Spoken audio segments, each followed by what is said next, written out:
Hello student, I am R K Jha from Mahatma Gandhi शिक्षण संस्थान। आज हम इस वीडियो में क्लास 10th के लिए फिजिक्स का chapter magnetic effect of electric current, और आज ये वीडियो इस चैप्टर का पार्ट 2 है। पार्ट 1 में हमने मैग्नेट के बारे में इंट्रोडक्शन दिया था। इस वीडियो में हम देखिए 5 बातों को समझेंगे कि why repulsion is a sure test of magnetism, lode stone क्या होता है, मैग्नेटिक फील्ड लाइंस क्या होता है, properties of magnetic field lines क्या है, और फील्ड लाइन जो है ना वो कर्व होता है। समझेंगे अभी क्यों कर्व होता है। इन बातों को आज हम इस वीडियो में समझाते हैं। वाई रिपल्सन को ही हम मैग्नेटिज्म का श्योर टेस्ट क्यों कहते हैं। सबसे पहला आता है, बहुत इंपॉर्टेंट क्वेश्चन है, क्रिटिकल क्वेश्चन है, थोड़ा सा रीजनिंग बेस्ड क्वेश्चन है कि अट्रैक्शन को हम श्योर टेस्ट ऑफ मैग्नेटिज्म क्यों नहीं करते, सिर्फ रिपल्सन को ही मैग्नेटिज्म में क्यों लिया जाता है टेस्टिंग में। तो आप जानते हो कि प्रीवियस में भी, आप पहले से भी आप शायद जानते होंगे कि एक मैग्नेटिक सब्सटेंस को मैग्नेट के पास अगर रखोगे तो एक मैग्नेटिक सब्सटेंस को सिर्फ और सिर्फ क्या अट्रैक्ट करता है। कभी कोई ऐसा कंडीशंस हो ही नहीं सकता जब मैग्नेटिक सब्सटेंस किसी मैग्नेट के द्वारा रिपेल होता हो। लेकिन जब एक मैग्नेट के पास दूसरे मैग्नेट को रखेंगे तो थोड़ा सा एक क्वेश्चन मार्क आता है। अगर एक मैग्नेट के पास दूसरे मैग्नेट को रखेंगे तो अट्रैक्शन होगा कि रिपल्सन होगा, ये डिपेंड करता है। और हम जानते हैं कि मैग्नेट का ये प्रॉपर्टीज है कि मैग्नेट के जो लाइक पोल्स होते हैं वो रिपेल करता है और अनलाइक पोल अट्रैक्ट करता है। तो अगर दो मैग्नेट को पास में रखेंगे तो वो अट्रैक्ट भी कर सकता है। और अगर मान लीजिए अट्रैक्शन हो रहा है, इसका मतलब ये हुआ कि दोनों मैग्नेट के अनलाइक पोल फेस कर रहे हो। तो यहाँ पर टेस्टिंग नहीं आप कर सकते हो कि दोनों मैग्नेट ही होगा, आप नहीं कर सकते, क्योंकि वो एक मैग्नेटिक सब्सटेंस भी हो सकता है, क्योंकि मैग्नेटिक सब्सटेंस को भी मैग्नेट अट्रैक्ट करता है। लेकिन अगर कहीं दो चीज रखा है, दो मेटेलिक पीस रखा है, दोनों एक दूसरे को रिपेल कर रहा है, तब हम कंफर्म हो जाएंगे कि दोनों मैग्नेट ही होगा, क्योंकि कभी भी मैग्नेटिक सब्सटेंस को रिपेल नहीं करता। दो सब्सटेंस में अगर रिपल्सन हो रहा है दोनों मेटालिक पीस में, तो वो दोनों मैग्नेट होंगे, और मैग्नेट के वो लाइक पोल क्या एक दूसरे का फेस कर रहा होगा, जिसके चलते रिपल्सन है। तो अट्रैक्शन से हम कंफर्म नहीं हो सकते। अट्रैक्शन में मैग्नेटिक सब्सटेंस भी हो सकता है, मैग्नेट भी हो सकता है, बट अगर रिपल्सन होगा तो रिपल्सन में हम कंफर्म होंगे कि सिर्फ दोनों मैग्नेट ही रहा होगा, जिसका लाइक पोल फेस कर रहा होगा। इसीलिए हम रिपल्सन को ही श्योर टेस्ट ऑफ मैग्नेटिज्म करते हैं, अट्रैक्शन को नहीं करते हैं। क्लियर? क्वेश्चन क्या है कि why repulsion is a sure test of magnetism. तो आंसर आप बता सकते हो। अब दूसरा क्वेश्चन है लोड स्टोन। देखिए लोड का मतलब, ये जो लोड है, लोड का मतलब डायरेक्शन होता है, और स्टोन मतलब पत्थर होता है।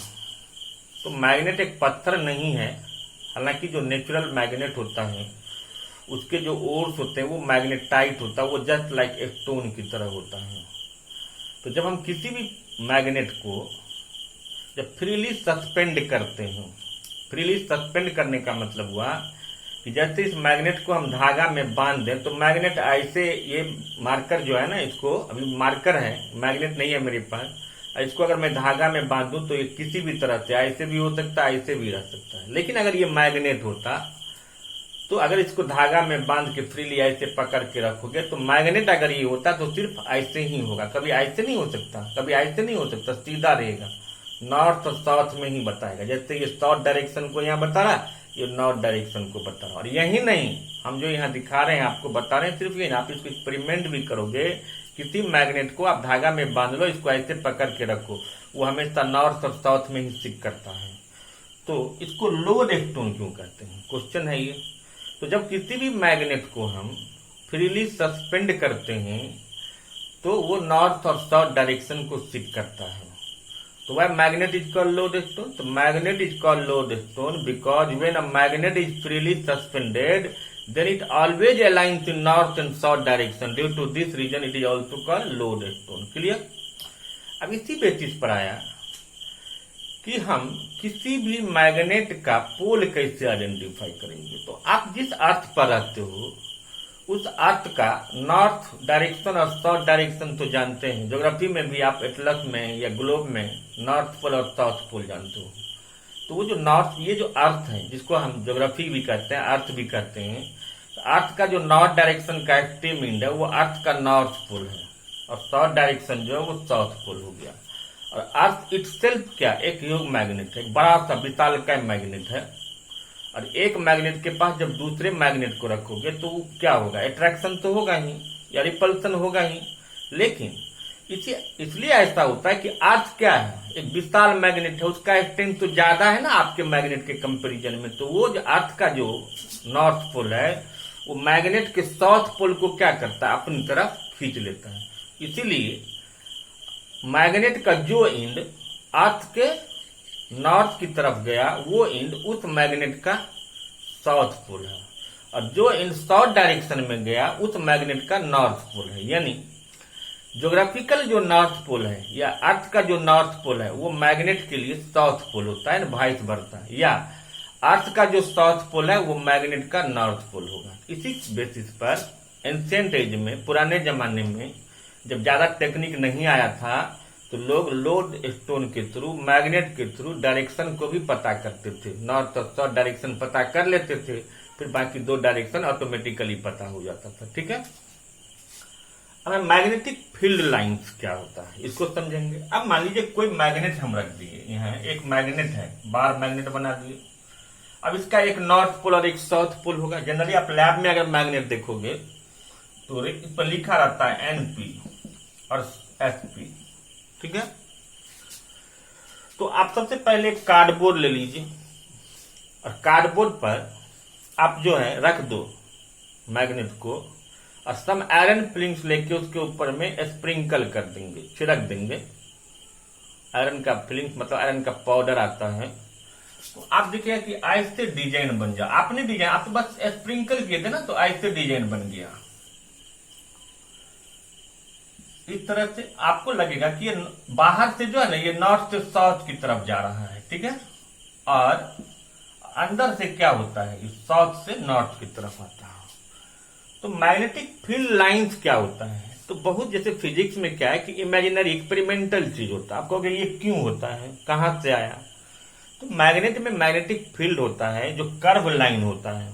तो मैग्नेटिक फील्ड लाइन को हम कैसे डिफाइन कर सकते हैं, ये इमेजिनरी कर्व लाइन है जो एक्सटर्नली नॉर्थ पोल से स्टार्ट होता है और साउथ पोल पर इंस होता है, और इंटरनली साउथ से नॉर्थ की तरफ जाता है। ठीक है, डिफिनेशन तो हम दे देंगे कि इमेजिनरी कर्व लाइन है जो ओरिजिनेट होता है नॉर्थ पोल से और इंस होता है साउथ पोल पर, इंटरनली साउथ से नॉर्थ की तरफ जाता है।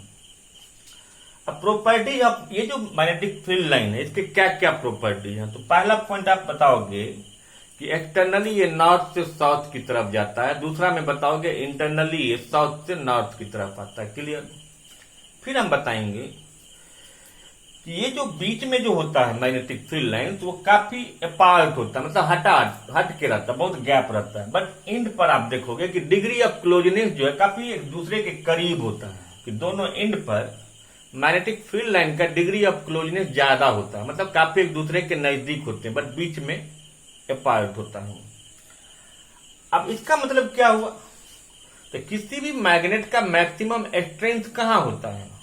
आप अगर मैग्नेट के पास एक कांटी को लेके छोड़ दोगे बीच में भी, तो आप ध्यान दीजिएगा कि साइड में जाके चिपकता है। बीच में छोड़ दो तब भी वो साइड में जाके चिपक जाता है। क्यों, क्योंकि देखो ये कर्व लाइन जो है मैग्नेटिक फील्ड लाइन बीच में अपार्ट है, जहां पर जितना ज्यादा होगा डिग्री ऑफ क्लोजनेस वहां पर उसका स्ट्रेंथ उतना ज्यादा होता है। जहां पर कम होगा मतलब जहां जितना ज्यादा फैला रहेगा वहां उस मैग्नेट का स्ट्रेंथ कम होता है, जहां जितना क्लोज होगा वहां पर सबसे ज्यादा होता है। तो दोनों एंड पर जो है इस मैग्नेटिक फील्ड लाइन का डिग्री ऑफ क्लोजनेस बहुत मैक्सिमम है, हाई है।